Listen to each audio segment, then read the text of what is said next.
Welcome to Addgene's Quick Tips, where there's enough space at this bench for the both of us. Today, we'll be talking about your bench layout.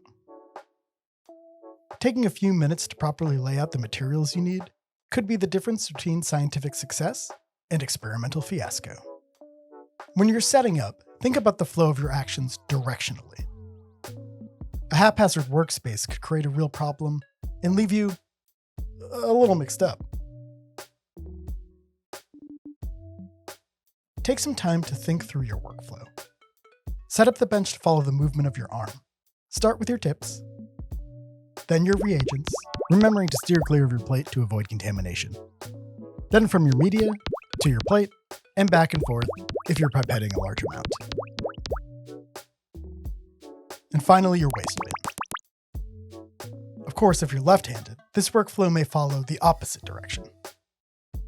There's no hard rule on where to place things on the bench, so play around with different layouts to see what works for you and your experiments. Spend a few minutes thinking it through and you'll save time, headaches, and tears later on.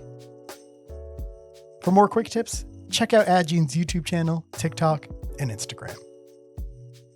Addgene, a better way to share science.